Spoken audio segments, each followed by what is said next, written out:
Greater Noida में 3 दोस्त एक अपार्टमेंट किराए पर लेते हैं क्योंकि उसका किराया बहुत ही कम था।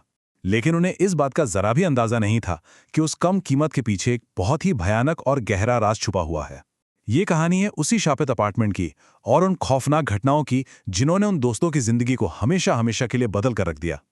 जरा सोचकर देखिए, एक पल सब कुछ बिल्कुल नॉर्मल है और अगले ही पल आप धुएं से भरे एक कमरे में कैद हो जाते हैं और दरवाजा दरवाजा बाहर से अपने आप बंद हो चुका है।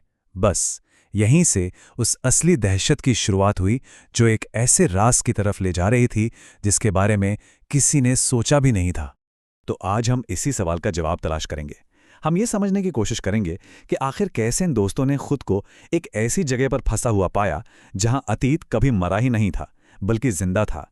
चलिए कहानी की शुरुआत करते हैं उस सबसे डरावने पल से, एक रहस्यमयी आग, जब डर अपनी चरम सीमा पर था और बचने का कोई रास्ता दूर दूर तक नजर नहीं आ रहा था। तो हुआ ये कि उस दिन अर्चित की गर्लफ्रेंड सिम्मी किचन में आलू की सब्जी को धीमी आंच पर पकने के लिए छोड़ देती है। कुछ ही मिनट गुजरते हैं कि पूरे घर में जलने की एक बहुत तेज बदबू फैल जाती है। जब अर्चित और उसके दोस्त ये देखने के लिए बाहर निकलने की कोशिश करते हैं तो वो पाते हैं कि बेडरूम का दरवाजा अपने आप बाहर से लॉक हो गया है और दरवाजे के नीचे से घना काला धुआं तेजी से अंदर बढ़ता चला आ रहा है। तो आखिर ये दोस्त इस अपार्टमेंट तक पहुंचे कैसे? चलिए थोड़ा सा पीछे चलते हैं और देखते हैं कि कैसे ये सब शुरू हुआ और वो पहला खतरे का संकेत क्या था जिसे इन लोगों ने पूरी तरह से नजरअंदाज कर दिया। तो कहानी के जो मेन किरदार हैं वो हैं ये 3 दोस्त, अर्चित, रमन और आलोक। तीनों ने साथ में इंजीनियरिंग की थी और अब अपने अपने करियर की शुरुआत करने के लिए ग्रेटर नोएडा में एक साथ एक फ्लैट किराए पर ढूंढ रहे थे। और जानते हैं, दिल्ली एनसीआर जैसे महंगे इलाके में उन्हें एक फुली फर्निश्ड फ्लैट मिला और वो भी सिर्फ 11,000 रुपये महीने के किराए पर। मतलब ये एक ऐसी डील थी जिस पर यकीन करना भी मुश्किल था, शायद कुछ ज्यादा ही अच्छी। उन्हें एक ऐसा फ्लैट मिला जिसमें टीवी, फ्रिज, बेड, मतलब जरूरत का हर सामान पहले से ही मौजूद था। ऐसा लगा मानो उनकी कोई लॉटरी लग गई हो। लेकिन इस खुशी और एक्साइटमेंट में 2 चीजों पर उनका ध्यान बिल्कुल नहीं गया। एक कि फ्लैट 13वीं मंजिल पर था और दूसरा वो सोसाइटी काफी सुनसान और एक अंडर डेवलप्ड इलाके में थी। और यहीं से शुरू होता है अजीब घटनाओं का वो सिलसिला जिसे किसी आम तर्क से समझा नहीं जा सकता था। ये वो पहला अनुभव था जो आने वाले बहुत बड़े खतरे का साफ साफ इशारा था। हुआ ये कि एक रात शराब लाने के लिए अर्चित और आलोक बाइक पर जा रहे थे। तभी अर्चित को अचानक सड़क के ठीक बीच में एक औरत खड़ी दिखाई दी। उसे बचाने के चक्कर में अर्चित ने तेजी से बाइक मोड़ी और सीधा एक पेड़ से जा टकराया। इस एक्सीडेंट में अर्चित का कॉलरबोन टूट गया। लेकिन हैरानी की बात यह थी कि आलोक, जो ठीक पीछे बैठा था, उसका कहना था कि सड़क पर तो कोई था ही नहीं, सड़क पूरी तरह से खाली थी। दोस्तों ने उसकी बात को बस नशे का असर समझकर टाल दिया। किसी ने भी उसकी चेतावनी पर यकीन नहीं किया और ये उनकी एक बहुत बड़ी गलती साबित होने वाली थी। इसके ठीक बाद देश में कोविड लॉकडाउन लग गया।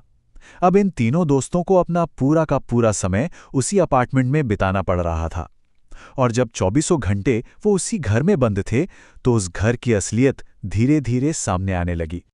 सब कुछ धीरे धीरे शुरू हुआ। पहले हफ्ते तो उन्हें बस एक अजीब से भारीपन और किसी अनदेखे साये के होने का एहसास होता रहा, लेकिन फिर चीजें बिगड़ने लगी। आधी रात में हॉल में रखा भारी कैरम बोर्ड अपने आप पलट गया। हॉल में किसी के नंगे पैर दौड़ने की साफ आवाजें आने लगी। टीवी अपने आप चालू हो जाता था। और फिर एक रात सबसे डरावनी घटना हुई। 13वीं मंजिल की बालकनी के दरवाजे पर किसी ने जोर जोर से दस्तक दी, जहां बाहर किसी का भी होना नामुमकिन था। और फिर एक रात ये अनजाना एहसास एक शारीरिक हमले में बदल गया। रमन ने अपने सीने पर एक जबरदस्त दबाव महसूस किया, जैसे कोई उसके ऊपर बैठा हो। जब उसने घबराकर कमरे से बाहर भागने की कोशिश की तो एक अनदेखी ताकत ने उसे पूरी जोर से वापस बिस्तर पर फेंक दिया। अब ये बात साफ हो चुकी थी कि वे एक बहुत बड़ी मुसीबत में फंस चुके हैं। इसके बाद घर में मौजूद उस शक्ति का असर अब मनोवैज्ञानिक स्तर पर भी दिखने लगा था। अब वो चीज सिर्फ डरा नहीं रही थी, वो उनके दिमाग के साथ खेल रही थी और उसने खुद को एक बहुत ही भयानक तरीके से जाहिर किया। अर्चित ने एक सपना देखा। नहीं, सपना कहना गलत होगा, ये एक जीती जागती हकीकत जैसा था। उसने सपने में देखा कि उसकी अपनी गर्लफ्रेंड सिम्मी से बहुत भयानक लड़ाई हो रही है और गुस्से में वो पास में रखा सिलवट्टे का पत्थर उठाकर उससे सिम्मी की हत्या कर देता है और फिर खुद को पंखे से लटका लेता है। जब अर्चित की नींद खुली तो वो पसीने से भीगा हुआ था और दहशत में था। उसने तुरंत भागकर चेक किया कि सिम्मी जिंदा है या नहीं। बस ये वो आखिरी पल था।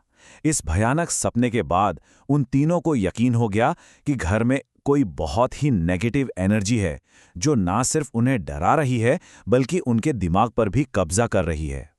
उन्होंने फैसला किया कि अब और एक पल भी यहां रहना मुमकिन नहीं है और लॉकडाउन की मुश्किलों के बावजूद उन्होंने उस शापित फ्लैट को छोड़ दिया। तो सवाल ये था कि आखिर उस घर में ऐसा क्या था। अब कहानी के आखिरी हिस्से में चलते हैं, जहां उन सभी अजीब और भयानक घटनाओं के पीछे का असली कारण सामने आने वाला था। फ्लैट छोड़ने के कुछ हफ्तों बाद वो तीनों उसी सोसाइटी में अपने कुछ और दोस्तों से मिलने आए। उन्होंने सोचा कि क्यों ना एक आखिरी बार उस सिक्योरिटी गार्ड से बात की जाए, वही गार्ड जो पहले कुछ भी बताने से साफ इनकार कर रहा था। इस बार गार्ड टूट गया और उसने उस फ्लैट का वो गहरा और खूनी राज खोल दिया।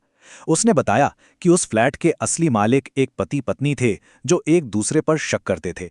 एक रात शराब के नशे में पति का पत्नी से झगड़ा हुआ।